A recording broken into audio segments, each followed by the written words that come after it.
Hello, Sagittarius. Welcome to the Plaid Sheep Oracle.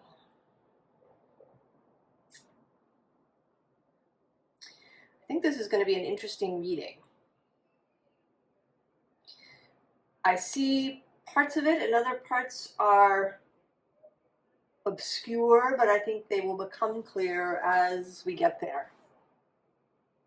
Because there's something about that, about an unfolding, not knowing everything ahead of time. Interestingly, the card that starts us is knowledge.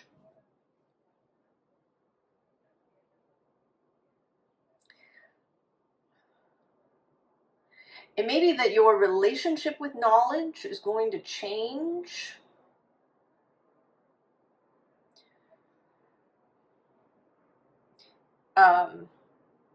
I've never thought of Sagittarius as kind of needing to know things before proceeding. But maybe in the last few years you've been wanting that because everything has seemed very chaotic.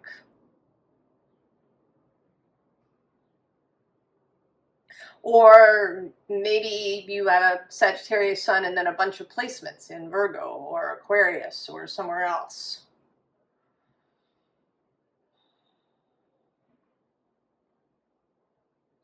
But there is a sense here that you've been wanting to know something well in advance.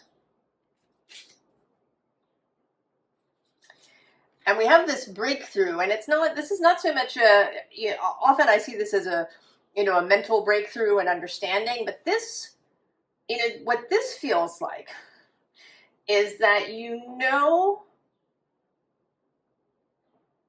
that there's a big change that you're going to make. You're going to bust through something. It actually has a little bit of a tower feel. Not a tower that comes so much from the outside, but a self-generated one. Maybe you're going to change jobs or change countries, or there's something that you know you're going to do, or that this breakthrough is required, because on the other side of the breakthrough is this architecture. So something, right, breaking through to something new, to something that is being built. The other side of that is ambition. So there's something you want to build, and you know that this kind of towery thing is required. And what you would like is to have more information, to have foreknowledge.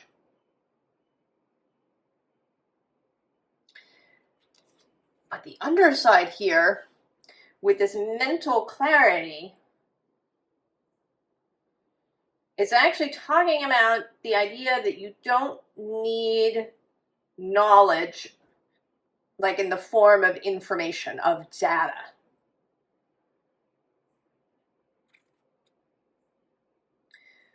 That what's needed is the mental clarity, is knowing what you want and really seeing that clearly.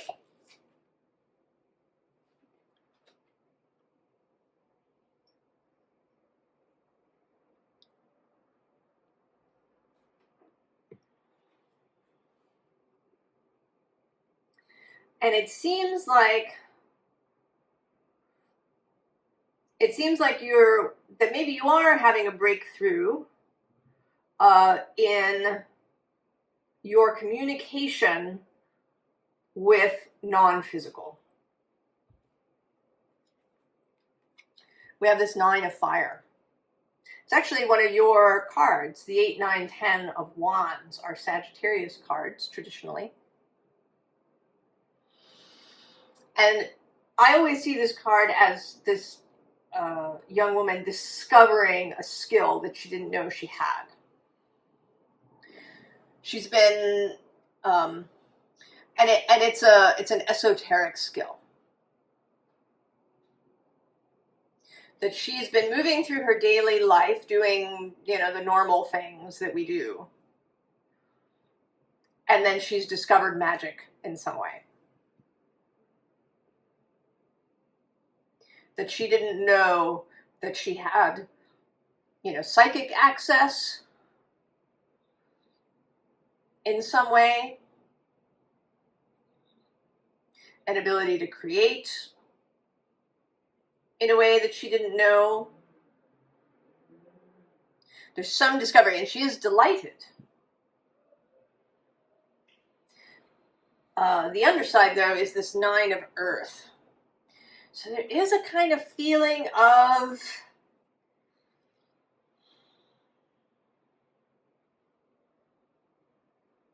a little feeling of hesitation.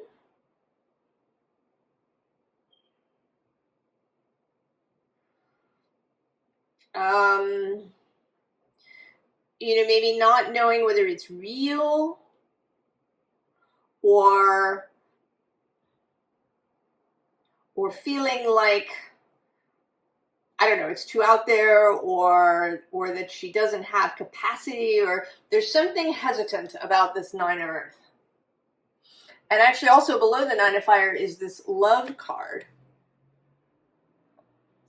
But they're asleep.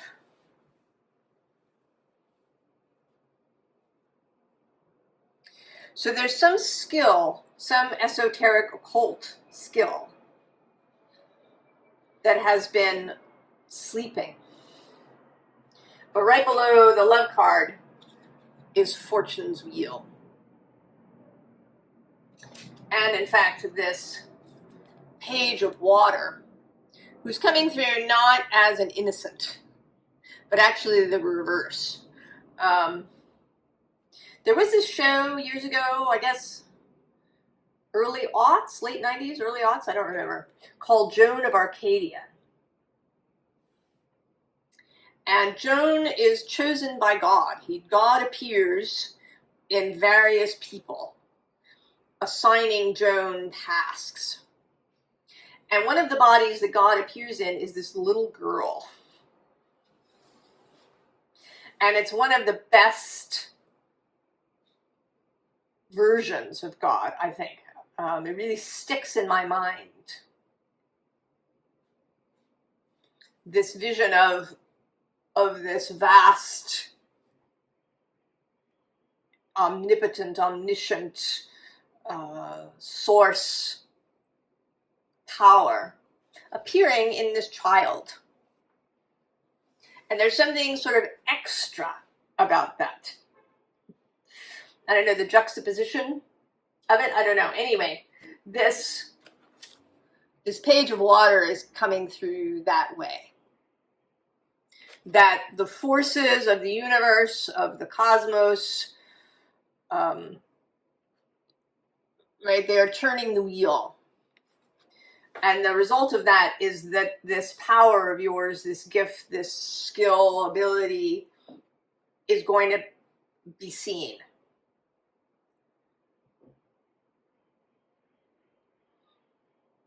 But you're a little hesitant, because then we also have this 8 of Wands. And it's not the usual. The usual 8 of Wands is this fast, sleeting energy rushing in. But she's on a panda. That is not a rushing sort of energy. That's a kind of roly-poly, plodding energy. And I often see that as, you know, humorous or fun or, you know, joyful. But today it just seems a little, you know, they're a little hesitant, these two. So there may be some aspect of you that is a little bit in resistance to this. You know, the 9 of Pentacles is an interesting card. It can have a sense of resistance. A sense of mistrust, maybe, because it's the card of lone achievement.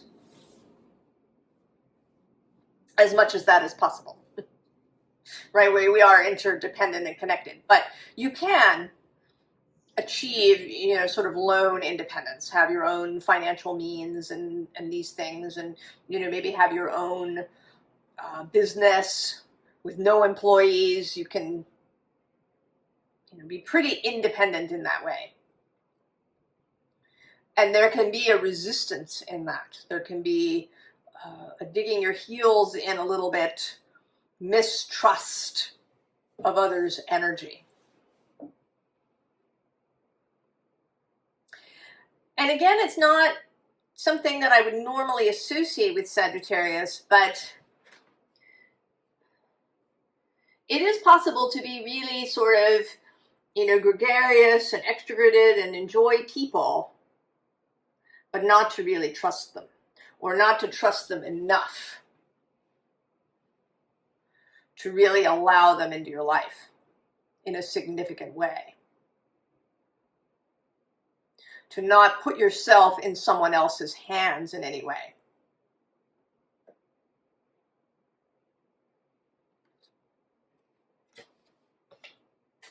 Then we have this High Priestess. So there's a little bit here of, you know, it's not that you don't have a choice. You can always ignore these promptings and things that happen. But it's going to be really difficult. She's like, really? Like, there. It's going to become very difficult, uncomfortable to ignore.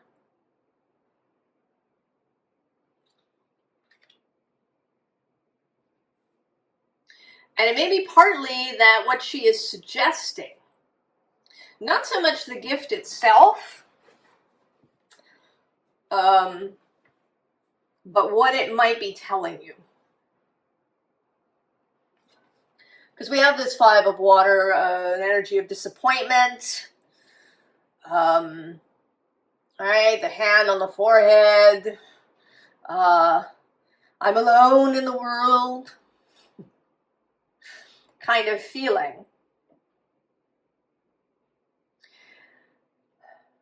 You know, and we can stay in these spaces because they're comfortable, because we like a bit of drama in our lives.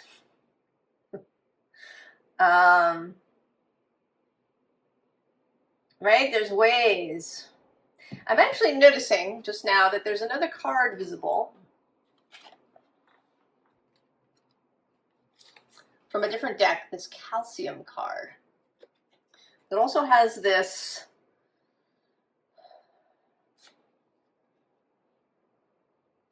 you know, that something is calcified. There's this idea that the pineal gland can be calcified. And people often associate the pineal gland with psychic stuff, right? It sits kind of behind the third eye, and I don't know about that. I have thoughts. It doesn't really matter whether that's true or not or whatever. But there's an idea here that these skills and also trust has become calcified. Because trust is kind of needed for flexibility. And although Sagittarius is a mutable sign,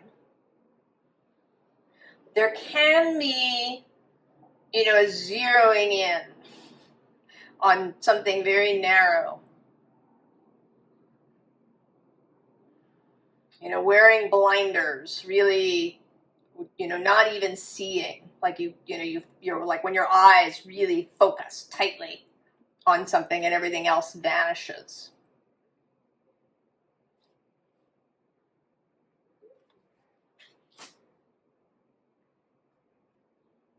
I don't know that your trust is calcified. Right? Because then we have the Four of Earth, this giving energy that wants to come through. But you're not really seeing it.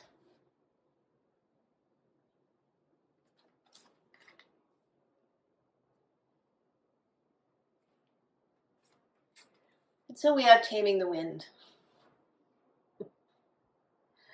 The mind. Oh, our minds. So tricky. The mind and the nervous system. Those air spaces.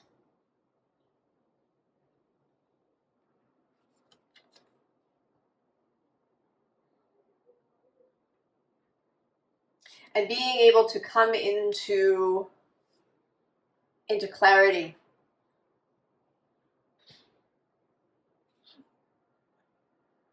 Without everything swirling around. I did this reading for Leo that came out yesterday about letting the smoke clear. So for Leo, there was a sense of stillness, just letting the smoke clear. But for you, there is this sense of taming the wind. It's not so much about smoke as it is about too much movement.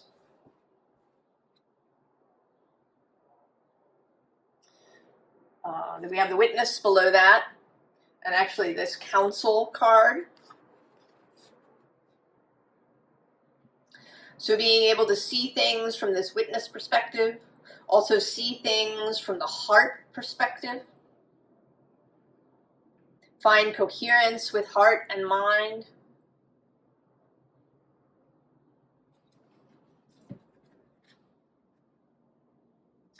The underside here is this creator energy of the heart of sky. And this is, this priestess and this giving character that's wanting to come through. The power of co-creation with Source. That does require trust. There may be promptings to do something that you've never done before or that didn't work out in the past. There may be promptings to, partner up with somebody or to share something with somebody. It may be that you've been receiving these ideas and thoughts and promptings and, that you're shutting them out. You don't like them. Or it could be that you're not even hearing it at all. Because you're kind of in this wind tunnel. And then we have these three cards. We have the Staff,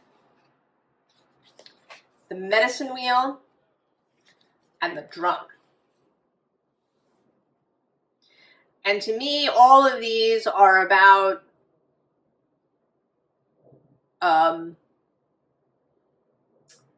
kind of stepping into this co-creative space, into this occult relationship with Source. And it's an active relationship. It's not passive. This is not just about, just letting the universe do whatever it does. I'm just going to, sort of lie here and not make any choices of my own. I'm going to let the universe decide everything. All right, that's one extreme. And then the other extreme is only I'm going to make choices. It has to be exactly the way I want it, or I don't accept. And what we want is something more mutual than that.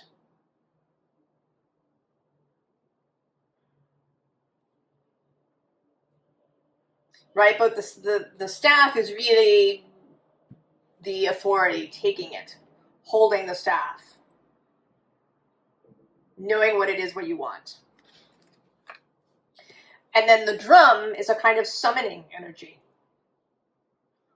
calling Source into the circle, calling down guidance, calling down events. And then the medicine wheel is this central space.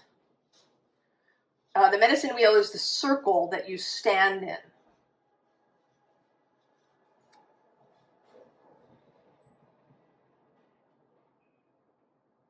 And that there is a healing energy that happens when you step into the circle and you come to trust Source, to trust the relationship.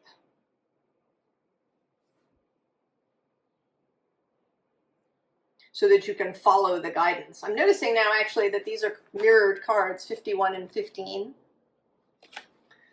And this kind of bookended thing.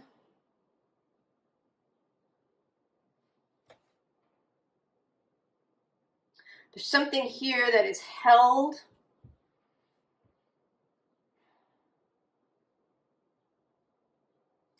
Often people will talk about casting a circle for the purposes of containing energy or for protection. But I'm going to say that actually, you cast a circle to create a kind of mutual space. Right? You are sacralizing, you are making a space sacred where you and Source can commune together. And I'm going to say that it isn't necessary on Source's end. Right? Source is everywhere all the time. It's not over there somewhere. Our spirit guides are not over there somewhere. They are here now. It is all here now.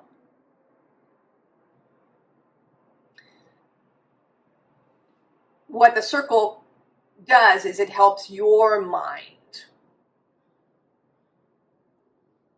to cross that space, to make that transition. And I would say that the more that this happens, the more that you engage in this process, the easier it becomes and the less you will actually need the circle.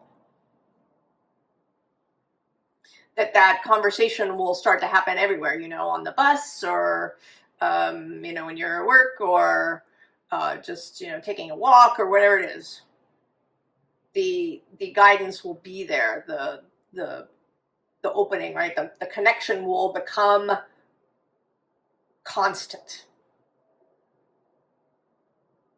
on your end. It is constant on Source's end and on your soul's end, but it will become that way on your end as well.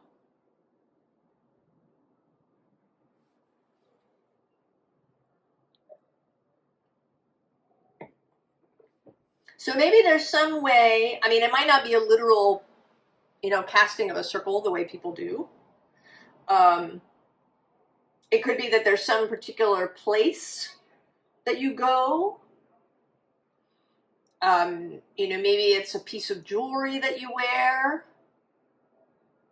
or some stones that you hold, or maybe you do a little meditation. But if you do divination like I do with cards, maybe there's a particular space that you do it in, or you do a little meditation beforehand, whatever it is.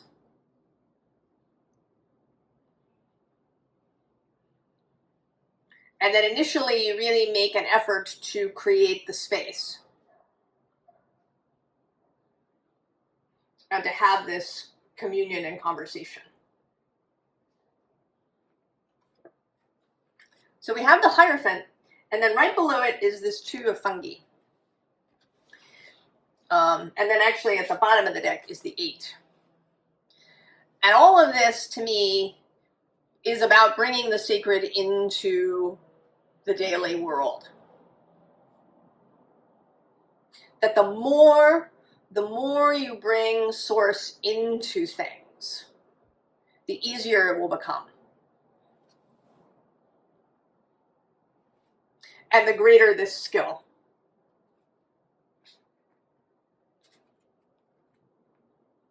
So you could start by, you know, kind of invoking this for all kinds of choices.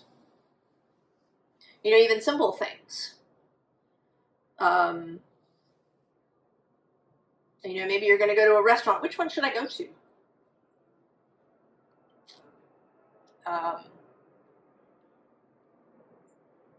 If I'm going for a walk, which path should I take through the park?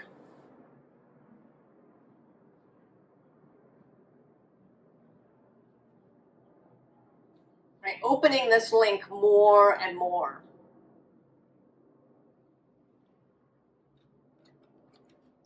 We have this 10 of combustion, right? There's all that mental stuff. And then also the 5 of combustion. Conflicts within yourself, maybe conflicts you're having with other people. Perhaps people around you think this stuff is crazy. Or maybe they have very specific ideas about how it should be done that you disagree with. Or it's just you're noticing the world at large. Because then we have the 9 of fungi again.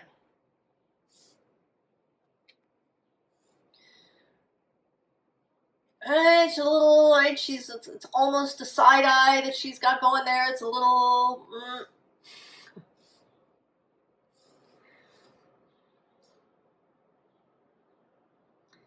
that hesitation because of, right, the mental gap and the, you know, what's seen on a daily basis.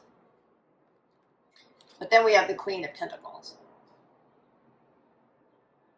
She is all in.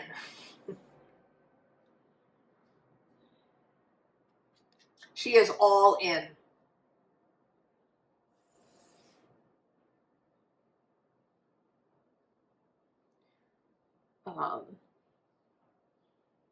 She's ready to feel all the things and experience all the things and really, like, really feel this connection. She is, right, she's all soft parts.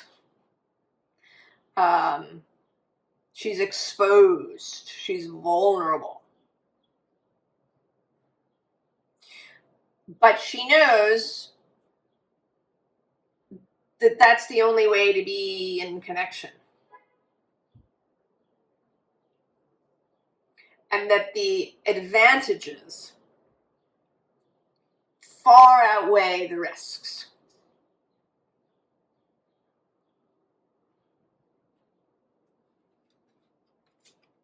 Knight of Swords. And below him, Forsythia Leviosa. And actually also the Knight of Pentacles. And this particular Knight of Pentacles, they're very triumphant sort of images. You know, kind of huzzah! And actually below that is the surprise date. So there's something that is waiting. That is waiting to be revealed, to be set into motion. We have the 3 of Pentacles, this working together.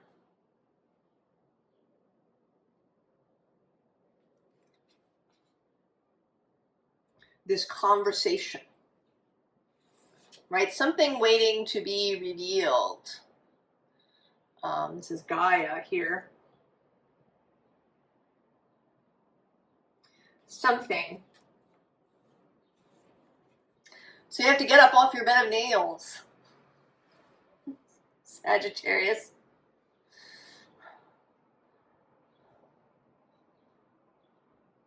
Now, interestingly, the next card here is humility. And there is a kind of arrogance in shutting out source, in only keeping your own counsel. Or alternatively, even, you know, to say, oh, I just let the universe do everything. I just, you know, I let the universe guide me. I follow the universe's plan. there's a kind of, there's an arrogant flavor to that too, a kind of I am above it all flavor. So the humility that you don't know, that you haven't really experienced what this is like. Maybe you have ideas in mind, but maybe you don't really know. Because we also have the moon, the mystery. That things are not maybe what you think they are. You know, maybe you've been kind of in the spiritual sphere for a while, you've listened to lots of people, you think maybe these people are right and these people are wrong, and you know, maybe none of it is completely accurate.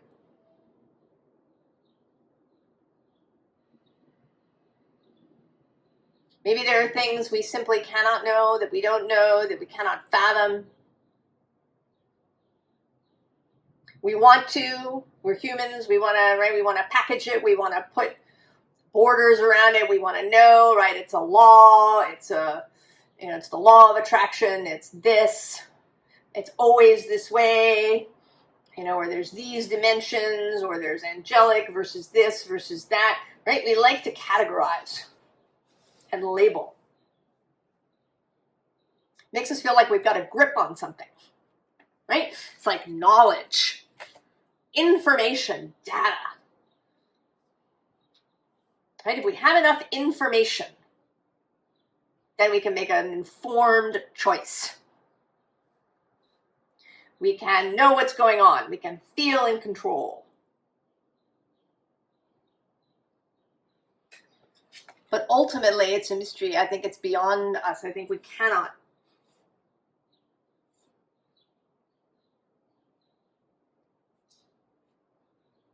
I think we cannot know. And that to trust is to allow for that.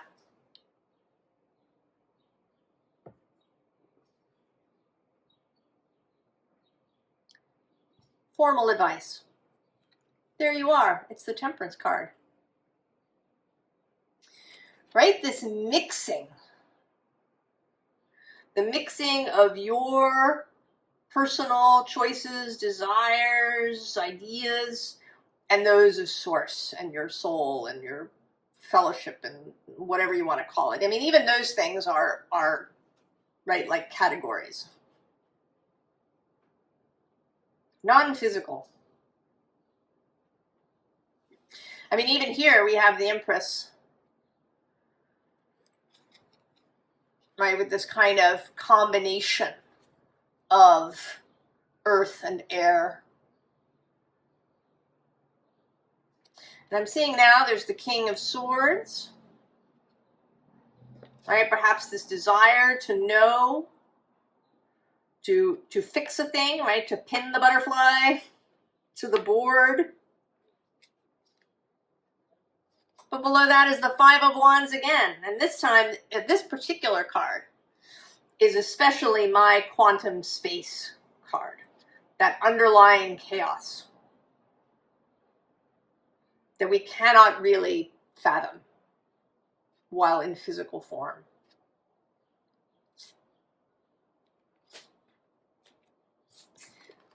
And then the bottom is that Page of Cups reappearing.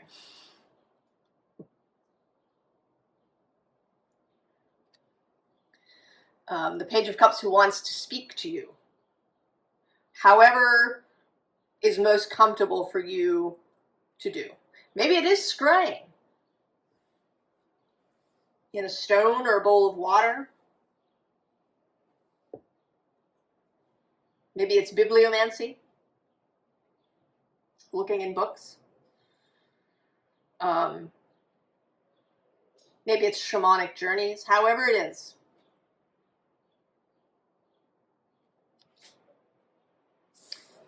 With the Six of Swords, might be in dreams. But there's a mental journey that wants to be made here.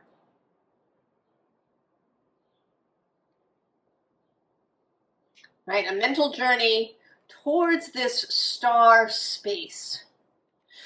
Actually, she's not coming through this time as the star, like your personal star that you're following, but as a kind of environment, a space,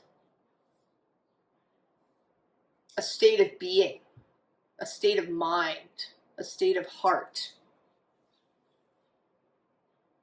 right? This medicine wheel space.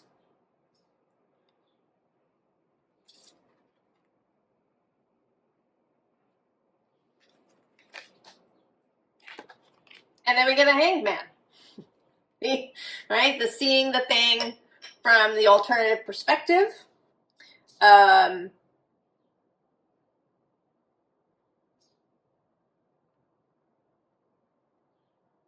Allowing the something else to show up that maybe is unexpected. You know, Odin hung there for 9 days because he wanted knowledge, the knowledge of the runes. But maybe the thing is to go in, you know, yes, knowing that there's something you want, you'd like the knowledge of the runes, but also be open to anything else that shows up. If you go in with a kind of an intention that I only want this, then you may miss something.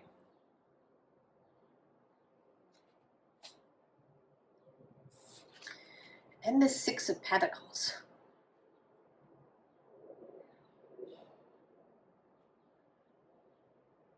That, right, that play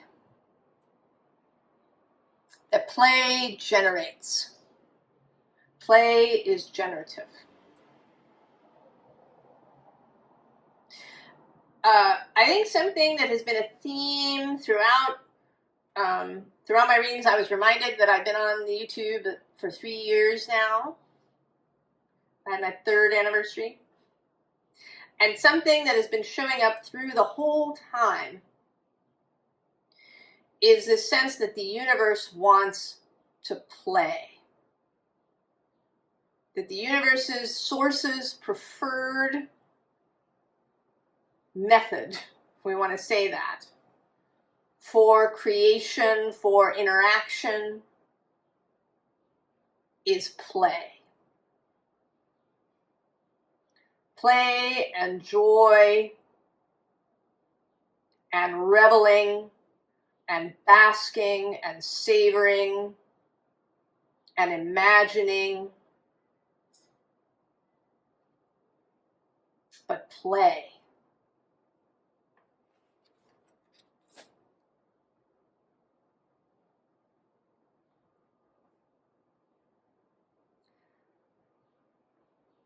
So finding a way, Sagittarius, to be open to having this mix of your choices and source's intentions, and that the two can come together really beautifully. And knowing that you have a much greater capacity than maybe you thought for this communication to work.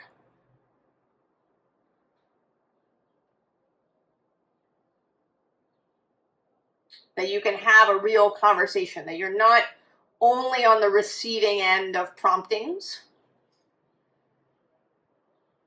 that you can have a conscious conversation with source about, you know, whatever the next unfoldings are.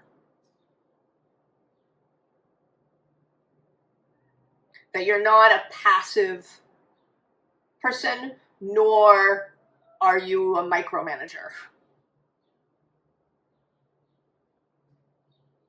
And that you find this medicine wheel space in which it can happen. And the more that you do it, the easier and more flowing the communication will be. Well, I hope that is helpful, Sagittarius. And that you're going to allow this this skill to expand for you. I wish you all the very, very best, and I'll see you next time. So long.